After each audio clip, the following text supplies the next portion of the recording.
Hi, welcome back. In this session, I want to focus on the stage of the life cycle, which I think is most challenging, both from a personal perspective and a business perspective, which is managing or investing in a company in decline. Aging is tough, getting old is difficult, and we'll talk about both the upside and downside of companies trying to play out that aging game. When we talked about aging companies, I said for most companies, the best role to play, the best way to deal with aging is acceptance. What does acceptance mean? Telling a story about your company that fits who you are as a company, where you are in the life cycle, what your growth and margins look like, being realistic. Being consistent in the way you invest as a company with that story. So if your story is, look, we're in a bad business, we're shrinking, it doesn't make sense for you to go out and announce huge new investments. In financing, because you're shrinking as a company, if you're prudent, you should be paying down your debt while you're returning cash to your shareholders. You're a shrinking company. What are you going to hold on to cash for? And finally, you're trying to nurture an investor base that accepts who you are as a company. As we noted, there are investors who invest in declining companies who are perfectly okay with negative growth and stable margins at the right price. Those are the investors you want in your company. That's the acceptance playbook. Why don't more companies play off that playbook? Acceptance is difficult. It's difficult for lots of different reasons. Boredom. We all want excitement. Managers, growth is exciting. Shrinking is not. Investing is exciting, divesting is not. Managers are human beings. They don't like to be bored. As human beings, again, we're hardwired for hope. We always think that, that recovery is around the corner. So even declining companies think if only this happens, we'll be back. If you add to that management incentives, where managers are rewarded for growing companies, not for shrinking them, they're going to go out and try to grow the company. And finally, when you look at what equity research analysts want you to do, the rest of the peer group want you to do, they all want you to grow. Accepting you're in decline and behaving accordingly will make you an outcast in that group. So I'm going to give you an example of a company that did do acceptance because it was such an exception. It's a company I valued a few years ago called Severstal, Russian steel company. And just to give you some background, Severstal used to be a purely Russian company that in the early part of this century grew across the world, became a global steel company as the steel business became larger and more profitable. The steel business in large part was driven by the growth of China and the infrastructure needs there, and Severstal grew with it. But somewhere around 10-15 years ago, the steel business turned bad. Growth stalled, margins started to decline, and most steel companies fought that. They tried to keep growing in the face of that decline, but not Severstal. You know what Severstal did? It divested itself of much of its non-Russian holdings, where the margins were low and the business was bad, and reverted back to its core business in Russia, where it had very little competition and some of the highest margins in the world. It accepted the fact that it was in a bad business and shrunk. Its revenues, if you take a look at it, dropped by more than 50%. But it became a more valuable company. And if you think about what it is that allows companies like Severstal to sometimes accept decline, here are some of the things. And none of them are deciding factors, but they're all contributing factors. The first is, are the people running the company, do they have skin in the game? Do they actually have money at play? It's very difficult for an outside manager without much shareholding to think about the long term, to think about decline as being the right path. You've got to have skin in the game. Second, you've experienced enough operating pain for long enough that you finally say, you know what? We're a declining company. A lot of brick and mortar retail companies, it took a lot of pain before they came to that point.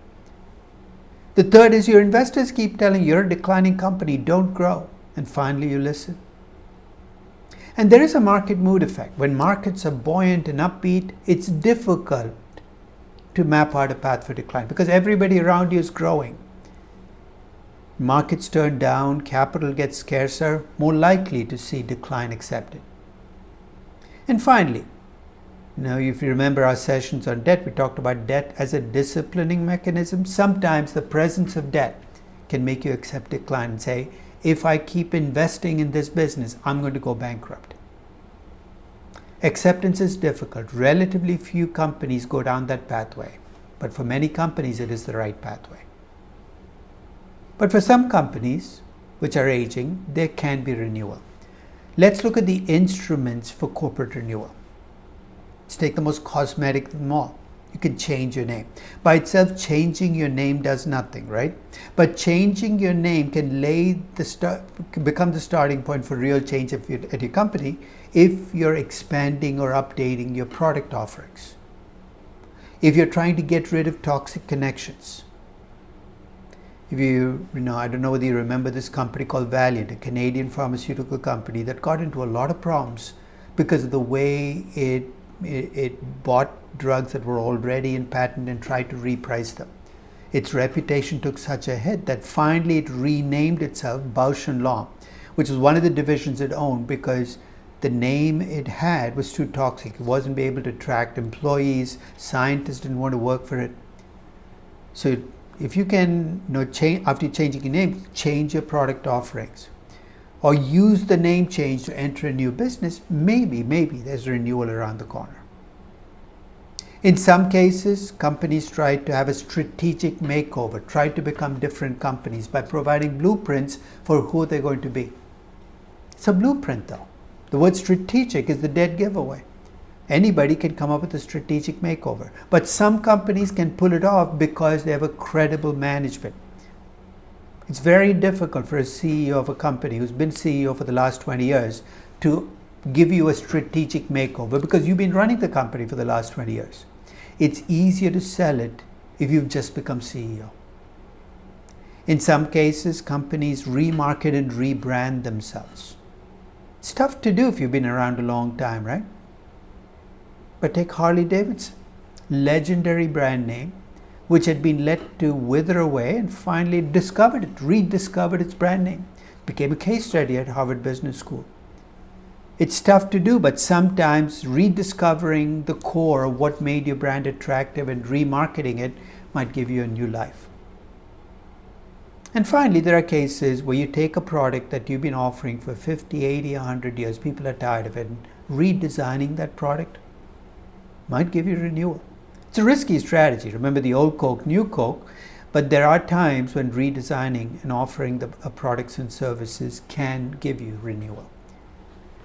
And is there a payoff to renewal? Well, it depends. It depends on whether the change you're making is cosmetic or real. Cosmetic change, you can get a little blip, but you're not really changing your long-term pathway.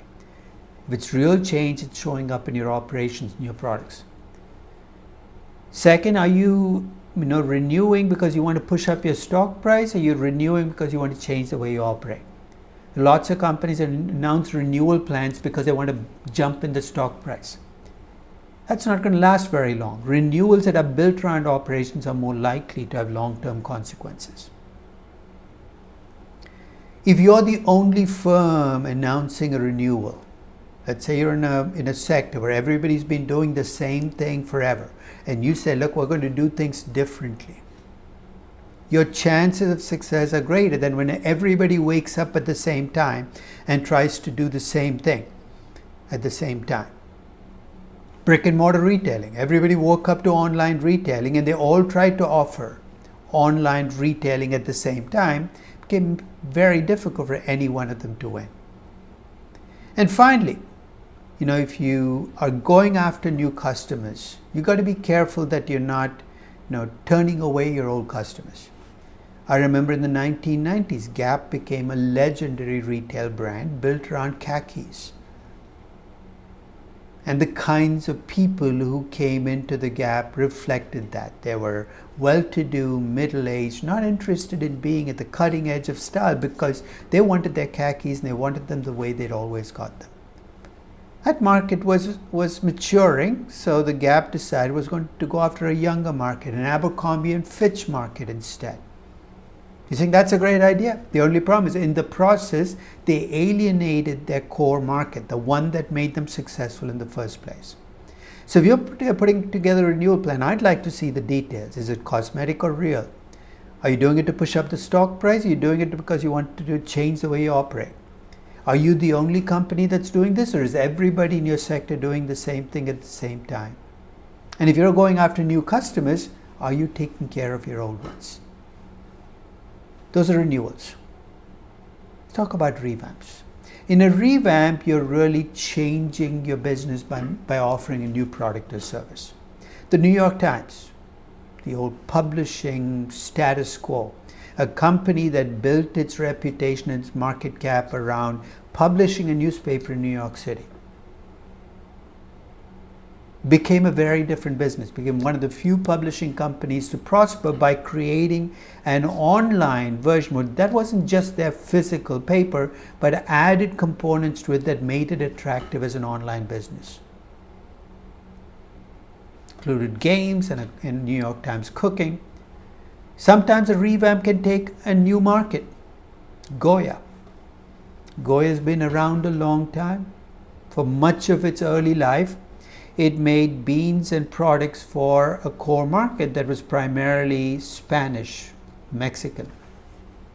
And then it decided that it had ambitions to go across to a much bigger market. It went after the rest of the mass market. And it succeeded. Bajaj Auto started off as a mass market scooter, primarily for Indians, became a global auto player. New markets geographically, or new markets with a new product. It can be a new business model.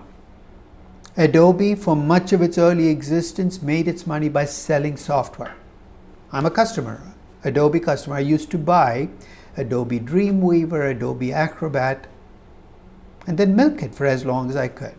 Right? I didn't want to update to every new update. But about a decade ago, Adobe shifted to a subscription model. Today, I am a Creative Cloud subscriber. It's a very different business model, and it succeeded for Adobe. It's created a recurring income stream that's much more predictable. So there's a payoff to revamps if they work, and of course I gave you the examples. The New York Times has become one of the few publishing companies standing and successful because of its transition to the online business. Goya has become not just a niche business, but a mass market business. It's gone after the entire market. Bajaj Auto has become a global scooter company, competes with the best of the scooter companies across the globe. Adobe is now one of the largest software companies in the world, built around a subscription model. In each of these cases, though, I think the key to their success was they took an existing competitive advantage, an existing moat, and built on it. The New York Times didn't try to go online just like everybody else. It took its content, which is unique. It has some of the greatest columnists and reporters in the world, and it built on it. Goya succeeded because when it went to the rest of the market, it had credibility, saying, we know how to make black beans. You build on existing strengths and you essentially succeeded. So you got revamps. And then there's the biggest dream of all, which is rebirth, the reincarnation, where a company goes from decline or very late mature back to being a growth company. And you've heard the legendary stories, right? The story of Apple. I remember in the late 90s, people were writing Apple's obituary. The company was on its verge, on its way to dying, to its end. People weren't buying Apple computers. Microsoft ruled the world. And then came the iPod, iTunes, the iPod, the iPhone, the iPad. And Apple went back to being the largest market cap company in the world. And Steve Jobs was the person who might have been with the face we put to that rebirth, but it was an amazing rebirth. Microsoft in 2013 had been left for dead. A two-hit wonder, Windows and Office. Satya Nadella turned it around by the entry into cloud. IBM in the 1990s with Lou Gerstner, a dying mainframe computer company, finds new life as a business services company. Stuff of legends. They become cases. Consultants, professors use them as examples. And that's okay. But there is one negative side effect. Everybody wants to be the next Apple. Everybody wants to be the next Microsoft. The truth is, these companies are the exceptions, not the rule. And as companies aspire to be Apple or Microsoft, it's great for consultants. It's great for strategists, but the truth is, the odds are against them. So at the risk of doing what a Harvard case study does, I did look at these rebirths and say, what are the ingredients that you see in a rebirth? First, every one of the rebirths that I've described, IBM in the early 90s, Apple in 2000, Microsoft in 2013, started with acceptance that the existing business was mature or declining. If you don't have that acceptance, nothing else follows. So you need to accept that if you do nothing, your pathway is going to be more of the same: low growth, negative growth, shrinking margins. Second, you need a change agent. In each of these cases, you had a person come back in the company, or a new person coming into the company. Satya Nadella running the company, taking over Steve Ballmer. Lou Gerstner at IBM. In the case of Apple, of course, it was a person they'd seen before in Steve Jobs, but Steve Jobs the second, very different from Steve Jobs the first. A change agent. That change agent has to have a plan for change. In each of these cases, these CEOs came in with a plan for change, and that plan often required going head to head with people within the company who felt that the cash cow for the company should be protected. Changing a mindset. In all three of these companies, as with other rebirths, the rebirth was built on the company's strength. IBM, even in its worst days, still had more patents than any other publicly traded company in the world. A great technology staff, great R&D. And Lou Gerstner built on that. Apple, even in its worst days, had the best design people in the world, people who knew how to design a product that people loved. Steve Jobs built on that. And Microsoft in 2013, even though it had only two heads, still had some of the best software people in the world, and Satya Nadella built on it. They shook up the status quo of these companies. They took on the incumbent business and said, you know what? I'm going to put money into this new business, and I'm doing it because that's the only way I can save the company. But there's an ingredient in each of these cases we didn't factor in, which is luck. Being at the right place at the right time.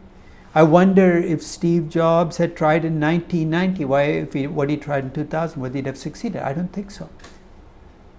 The stars had to align. You were lucky, and luck is, of course, something you can't reproduce, which means you can try everything using the cookbook and fail because luck is not on your side.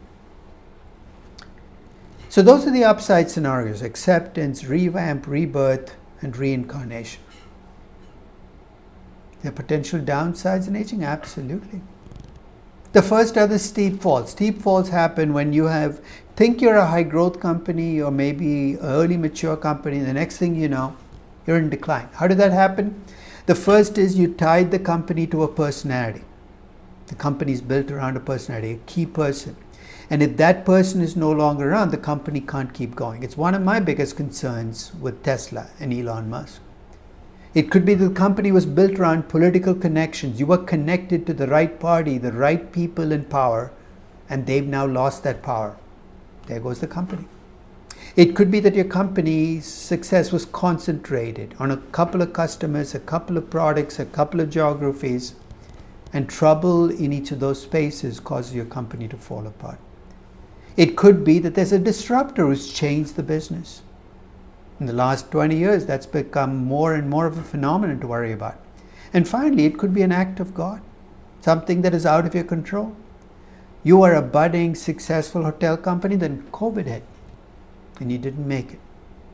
So steep falls, and sometimes sudden death. Sudden death is, you didn't expect this to happen, but you're done. Why? Because of legal jeopardy. The court essentially found that the technology you've built your entire company on doesn't belong to you. That's it, right? A regulator says the way you do business is no longer going to work.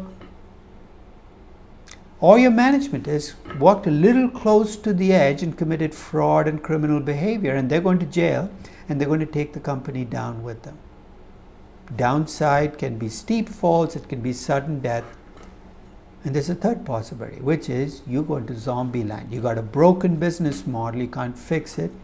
The management is in denial. They keep doing, even, the definition of insanity is you keep doing the same thing over and over, expecting a different outcome. They're insane. They have an ecosystem that enables them to keep going. Governments, shareholders who don't act, bankers who keep giving them capital, and resources to waste. There are markets full of zombie companies because you can't put them out of their misery. And in the process, they suck up capital that could be better used by young growth companies or companies earlier in the life cycle. I remember more than a decade ago, I wrote a piece about BlackBerry. It's 2011. By 2011, BlackBerry's magic was gone. You go back a decade earlier in 2000, before the iPhone came around, BlackBerry ruled the world. Every business person had a BlackBerry that they carried around. And then it lost its niche, it lost its market. In 10 years, it collapsed. And in 2011, I looked at BlackBerry and said, you know what? There's no way you can compete against Google and Apple. Deeper pockets, much better product. And my advice to BlackBerry is they just make themselves a niche business. I said, there are companies out there who are paranoid about the kind of secrets that leak out with iPhones and smartphones. Offer yourself as the phone for paranoid companies, and maybe you can have a nice niche market and then shrink and give the cash back. They didn't listen. They tried and tried and tried, and a few years later, and several $1 billion later, they gave in. Sometimes accepting where you're in the life cycle is the best thing to do. It's not easy to do, but it's the best thing to do. Think about making your choice in your company. Which is it going to be? When you try to decide which pathway am I going to take, especially on the upside. Look at the quality of your management. Are they the kinds of management that can turn a company around, that can make it move back with a rebirth or a reincarnation? Are they the kind of management that is best suited for acceptance? Don't let anecdotal evidence drive the way you run your business. Don't let that consultant come and say, hey, look at Apple, you could be the next Apple. It's a pathway to disaster. And while you might not like what investors are doing to your stock price, what they think about you, you need to listen, because there is information in that collective expectation that is the market. Managing or investing in declining companies is not easy, but somebody's got to do it. And the way those companies get managed can have effects on the young companies and the mature companies in your market.